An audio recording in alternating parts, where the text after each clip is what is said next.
ఇదిగో చెల్లిస్తున్నామంటే మన గొప్పతనం కాదండి. మనకంటే గొప్పవారు ఎందరో ఉన్నారు, కానీ ఈ సమయానికి ఇప్పుడు ప్రాణంతో లేరు. మనకంటే ఈ లోకంలో బ్రతకడానికి చాలా అర్హతలు ఉన్నాయి, ఆస్తిపాస్తులు ఉన్నాయి, అందచందాలు ఉన్నాయి, ఇంకా లోకంలో బ్రతకడానికి అనేక విధాలైనటువంటి అర్హతలు ఉన్నాయి. అయినప్పటికీ ప్రాణంతో లేరు. ఎవ్వరు మరి చేయలేనటువంటి త్యాగము యేసుక్రీస్తు ప్రభువారు ఈ లోకానికి చేశారు.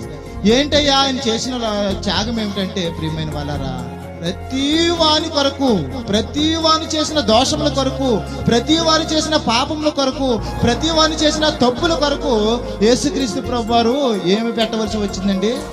ప్రాణాన్ని పెట్టాడండి. కథ కాదిది, నిజమే ఇది, ఆ దేవుడే రాసినది. కథ కాదిది, నిజమే ఇది, ఆ దేవుడే రాసినది. చదవాలి నీవు ఆ దేవుని పుస్తకం, బడిలోని చెప్పని సృష్టికర్త పుస్తకం. పరలోకము నుండి పంపబడినది, పరిశుద్ధాత్మ ప్రేరణతో వ్రాయబడినది. కథ కాదిది, నిజమే ఇది, ఆ దేవుడే రాసినది.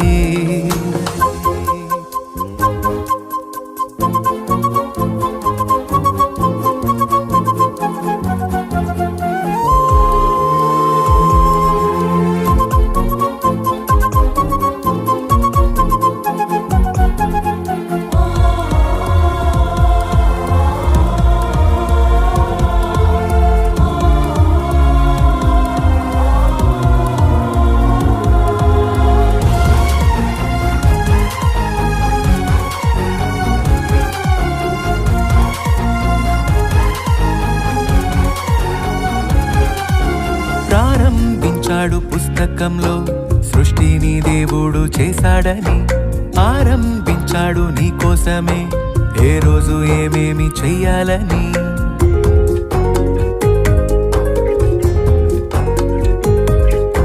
ప్రారంభించాడు పుస్తకంలో సృష్టిని దేవుడు చేశాడని, ఆరంభించాడు నీ కోసమే ఏ రోజు ఏమేమి చెయ్యాలని.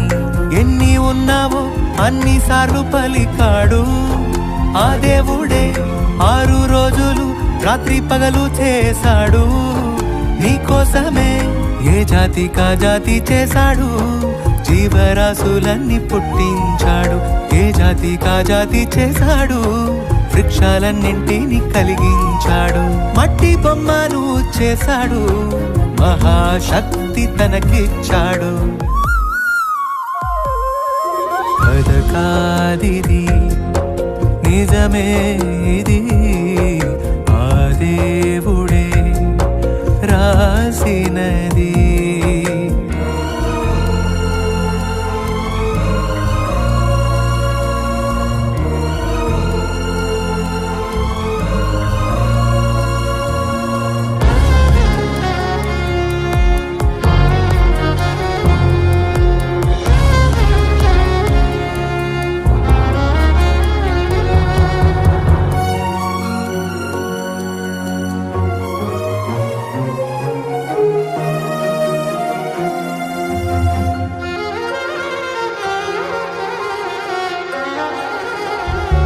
వ్రాసిచ్చాడు మోషే ద్వారా చట్టాన్ని తెలిపే శాసనాన్ని, శాసించాడు ఇశ్రాయేలుకి ఏమేమి మీరు చెయ్యొద్దని.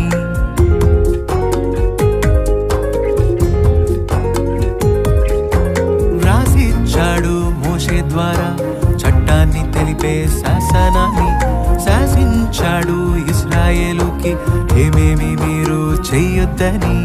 అన్ని రోజులు రాత్రి పగలు తోడున్నాడు తన ప్రజలకు, అన్ని ఆజ్ఞలు ధిక్కరించి తోడనే దైవంగా కొలిచారు. ఆజ్ఞ ధిక్కరిస్తే పాపమన్నాడు, పాపానికి జీతం మరణమన్నాడు. దోషాలన్నింటినీ మరిచాడు, యేసునే వారికై పంపించాడు. సిలువకు పాపాన్ని కొట్టాడు, మహాలోకాన్ని అందించాడు. కథ కాదిది, నిజమే ఇది, ఆ దేవుడే రాసినది.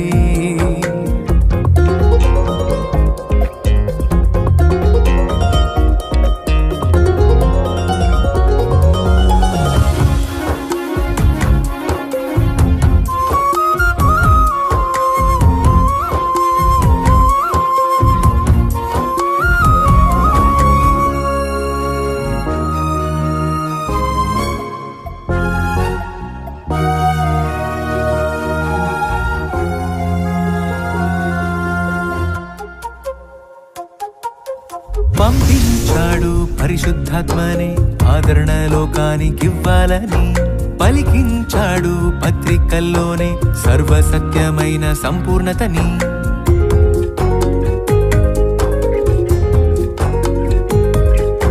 పంపించాడు పరిశుద్ధాత్మని ఆదరణ లోకానికివ్వాలని.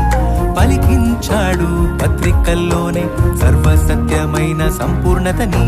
పాత దొద్దని కొత్త చట్టాన్ని ఇచ్చాడు మన కోసమే. ఒక్క ప్రేమనే మాటతో పూర్తి చేశాడు.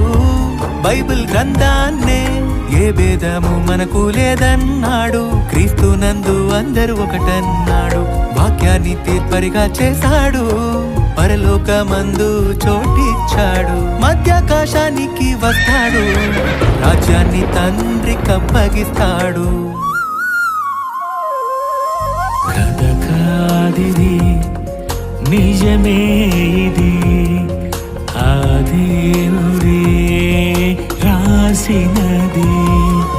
చదవాలి నీవు ఆ దేవుని పుస్తకం. బడిలోని చెప్పని సృష్టికర్త పుస్తకం. పరలోకము నుండే పంపబడినది. పరిశుద్ధాత్మ ప్రేరణతో రాయబడినది.